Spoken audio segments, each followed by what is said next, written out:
man. Do you like it here, man? It's really too much. Yeah, you know how it goes. The elite are big government officials the world over, living the good life. With access to so much money, they tend to be well-heeled and maybe only sometimes corrupt. But as the fellow once said, do you even know what money is? Can you say love? I know you're into it. Ultimately, governments tend to control the currency. That means if they need to adjust for inflation, they can print more money. Quantitative easing, as it's called. Then again, if there is a need to fund something that the public might not approve of, like war, they can quietly print away as needs be. More and more dollars or euros coming off the money printers all night long. Coupled with complicated legislation through Parliament, an adequate money funnel is created, and in the end, the public don't really know what's happening. Except, of course, down at the scale of their own lives, for better or worse. But now something has happened. Something unprecedented in history. A new type of machine has arrived at the world's mint, representing a different paradigm for a new age, cryptocurrency. And the most successful cryptocurrency so far, Bitcoin. So we're standing here in my living room in Tokyo, Japan, and I'm going to show everybody just how amazing Bitcoin is by sending 100 euros worth of Bitcoin as of today's value through my TV, onto the camera, onto the TV in the Netherlands, and anybody with their Bitcoin wallet ready that scans what they're going to see on the screen in a moment will be able to claim the 100 euros worth of Bitcoins. And there's nothing that anybody can do to stop it or to freeze your account or block it or control it in any way. So to be clear, Bitcoin is not just an alternative worldwide currency, it's an alternative worldwide banking system. The federal government in America, along with the European Central Bank and the IMF, are all worried. Why? Because nobody owns or controls Bitcoin. Nobody can just print more currency willy-nilly. That's not how this thing goes. Bitcoin exists on highly coordinated computer servers and maintains a public ledger. So for every subdivision of a Bitcoin, there exists a full public record of balance and transactions viewable to all. At the end of 2021, the US government stepped up their directive to American banks to utilize and deal with Bitcoin. Small wonder, in 2016, one Bitcoin was worth about $300 US. On January the 1st of this year, it was worth nearly $30,000, a growth of more than 100 times in just 4 years. A few years before that, when it was starting to gain traction, it was only valued at $1. People at trade fairs were receiving several Bitcoins each as an electronic gift. Those who bothered to save their private keys to those Bitcoin addresses are today millionaires. But of course, many did not. But let's start at the beginning. In the aftermath of the 2008 financial collapse, many people were stung by those events, which awarded huge corporations for bad behaviour, while the impoverished taxpayers were left to foot the bill for government bailouts of these companies. A certain Satoshi Nakamoto, supposedly from Japan, operating with various people over the internet, wrote a white paper and devised open software that would address this problem by cryptocurrency, money based on the internet and defined by software as opposed to fiat currency, which is traditional printable money like the dollar, the euro, the pound. Under Satoshi's plan, Bitcoin was rolled out on rigorous complicated software known as blockchain. This software was set up as a predefined 21 million Bitcoins in circulation. That's all there will ever be. A bit can be subdivided down to 1 millionth of a Bitcoin, known as a Satoshi. Special high-powered computers are used to mine Bitcoins since the protocol depends on complicated mathematical operations. That gives the cryptocurrency its robust quality. As of early 2021, about 18.5 million bitcoins have been mined and updated on the block. The current mining rate is about 900 bitcoins per day. It is expected that eventual mining will finish up in the year 2140, 120 years from now, to give a final 21 million bitcoins. Conceptually, each of these bitcoins defined on the blockchain has a huge number of partial address allocations, about 100 million of them. I like to call such a location a chip off the block. Each of these addresses has a private key which normally only the owner of that address will possess. Stored at that address is a quantity of Bitcoin, or BTC, which can be any quantity including zero or empty. Anyone who has the public address of this can instantly transfer money to it in the form of Bitcoin from anywhere in the world, instantly. This is usually transferred from a Bitcoin wallet app on your mobile phone or from an exchange such as Coinbase. The time taken for such a money transfer is usually about 1 minute regardless of your geographic location, making it far faster than traditional bank transfers. Be aware that a BTC transfer can never be reversed. That Bitcoin address you send money to, it had better be correct, otherwise it is lost forever. To make this operation easier, you can either copy and paste the 64-bit address or use the mobile to scan the accompanying QR code. This avoids mistakes in transcription. I suggest you never actually type the address for fear of getting it wrong and losing the money. But while the public can, on a website like blockchain.com, instantly view the balance of any BTC address, as well as all previous transactions at that location, in order to retrieve the money, they need the corresponding access key, another long string of hexadecimal numbers. This is normally kept secret by the owner of the address, and if anyone should ever get their hands on it, they will instantly be able to spend the money or transfer it to another address. Theft from which there would be no prospect of recovery. And in fact, when you spend some Bitcoin at a shopping mall or over the net, that is what you're doing, transferring an amount of BTC from your address to someone else's address. Adding to the strangeness and intrigue of the Bitcoin saga is that its inventor, Satoshi Nakamoto, after his primary work was done with Bitcoin having been set up, has disappeared off the radar completely. Nobody knows if that was even his real name or what happened to him. Maybe one day he'll be back. He is known to possess at least 500,000 Bitcoin. If he ever does reappear, he will be one of the world's richest people. But either way, Bitcoin lives on with its growing number of millionaires and fledgling economy worldwide. This gives people everywhere the possibility of having both access to the currency and enables active commerce by billions of people in the world who, up to now, never had a bank account. 2 billion to be fairly precise. So, in order to move into the Bitcoin world, we need to be able to operate the technology. It's not that it's difficult to download some apps from your PC or a cell phone, but there is a certain foreboding about transferring funds. That aforementioned problem, if it gets sent to the wrong address, it's lost and gone forever. And of course, there will inevitably be some worry about your BTC funds being hacked. Well, these are some solid fears, but before we get to that, we should be aware of the scaremongering and smear tactics by governments towards cryptocurrencies like Bitcoin.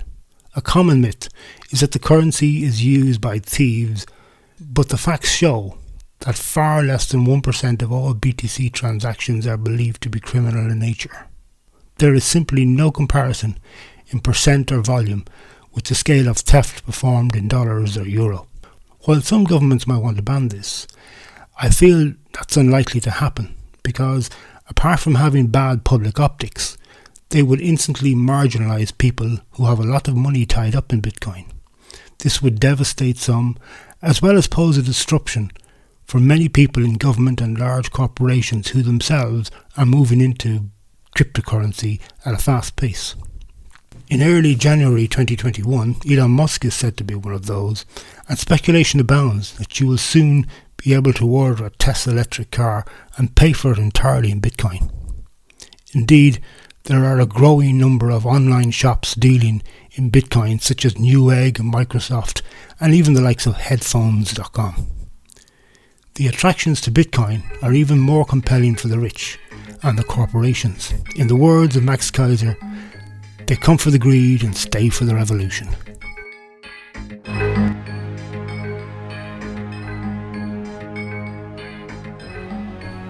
Now, in order to initially buy Bitcoin, we need to buy it on an exchange, but there are also Bitcoin ATM machines, known as BTMs, which will take normal currency and transfer the equivalent BTC onto your mobile phone app or digital wallet.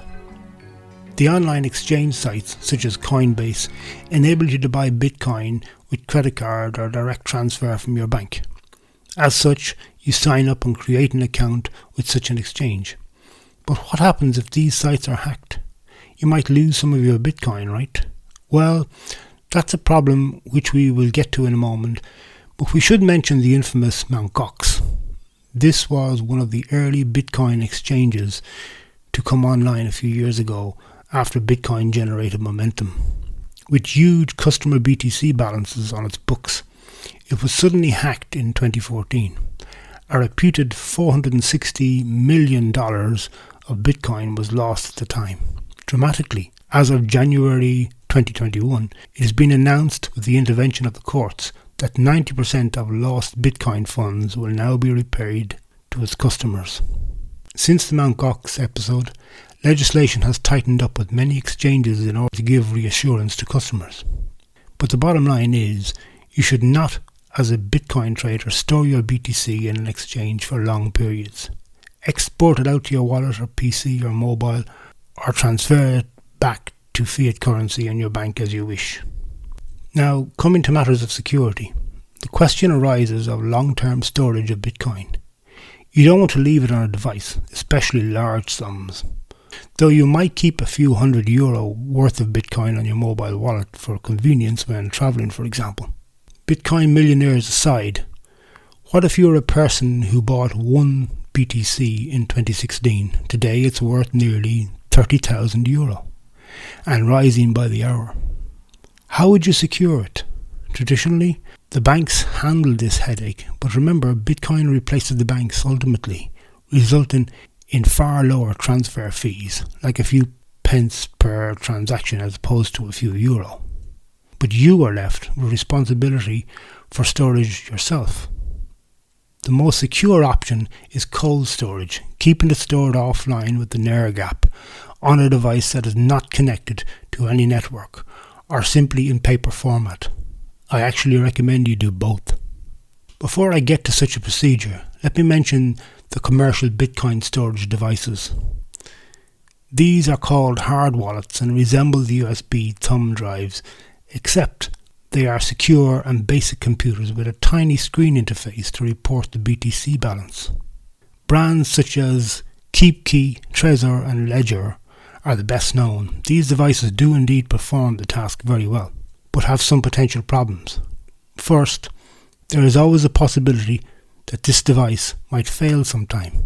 Probably not, but will you want to take the risk with large funds on the balance? Secondly, the Ledger storage company was recently hacked in 2020. The Ledger device itself has a stellar reputation, but the perpetrators attacked the company's website, resulting in a large amount of customer details being made available, including emails, phone numbers and more. This resulted in a wave of phishing emails and other nefarious behaviour towards loyal customers. Not a direct theft of anyone's BTC balance, but unsettling nonetheless.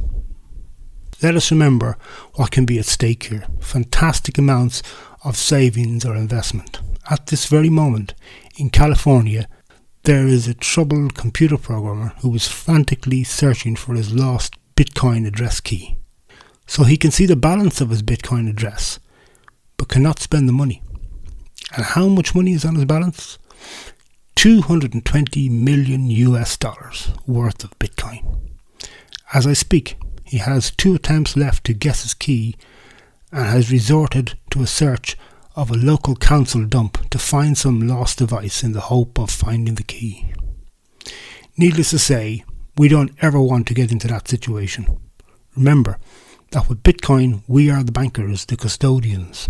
Also, in general, Bitcoin addresses showing where you have stored your money can be left freely on any device at your convenience. The Bitcoin key, on the other hand, is the secret number needed to unlock it, and this is what you must store, hide and protect. So here is my method for cold storage. You may come up with your own protocol, but whatever your technique, you might need to write it down and be disciplined whenever you access it to lodge or withdraw funds. Practice with tiny amounts of Bitcoin first until you are clear you have a secure method devised. First, you need to line up a printer, connect it directly to your PC and not over the network. You should also nominate a USB thumb drive to store a digital copy of the address key, 2 or 3 of them if you want, but you need to keep them in a safe place, maybe in different places, like in a safety deposit box. Just keep in mind that if anyone should ever get possession of the secret address key, they essentially have your money. So think it through as to where you want to store both the paper and digital copies of the secret address key. The actual Bitcoin address, as distinct from the address key, can be viewed openly by the public, and you can keep as many copies of that on various devices as you like. Indeed, you will use this to give out to people whenever you want them to send you money in BTC. So to do cold storage of Bitcoin, we must first get a Bitcoin address. Go to www.bitaddress.org. You'll straight away see a graphic generation page on screen. At this very moment, go offline. Disconnect your PC from the internet. With that done, move the mouse over and back repeatedly to randomly generate the address. After a few seconds, it will reach 100% and the screen will be updated, showing the new Bitcoin address in hexadecimal numbers. We see 2 QR codes with matching hexadecimal strings below. The left side graphic shows the public address, and on the right side is the all-important secret key. Now is a good time to print this page. This will be our paper cold storage. Make sure it's legible and not smudged.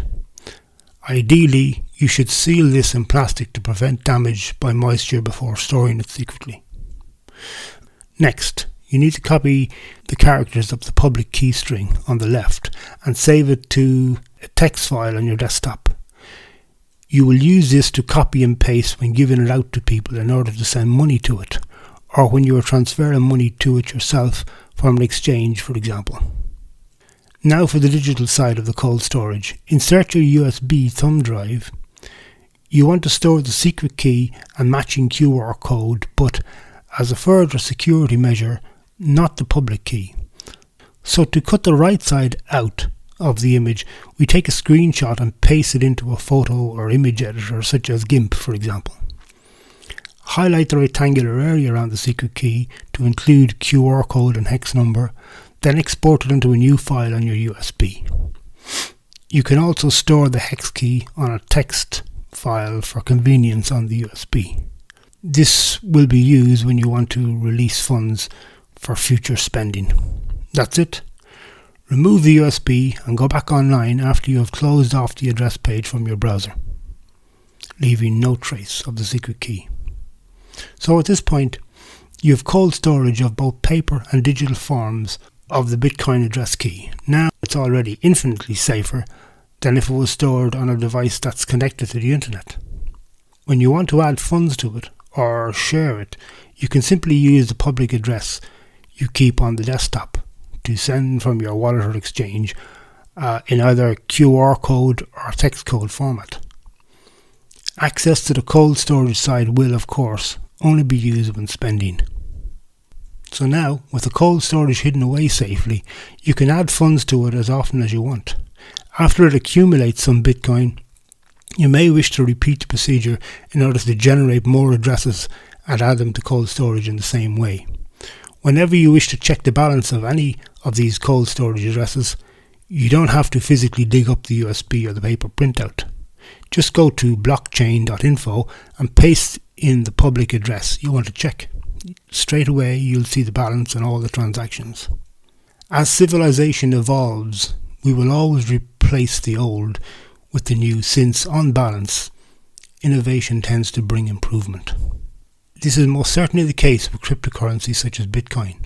It not only is both a currency and a banking system, it does both.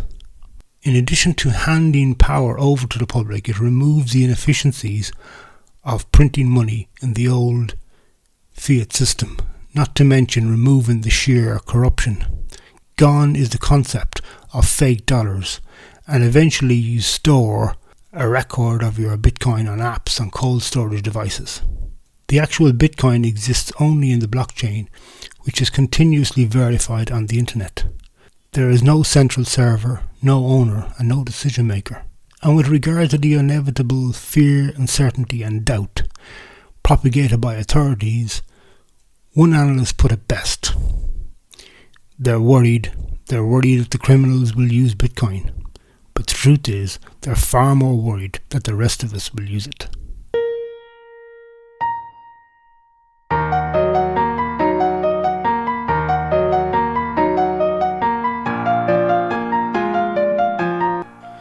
And as for Satoshi Nakamoto, nobody knows where you are, how near or how far.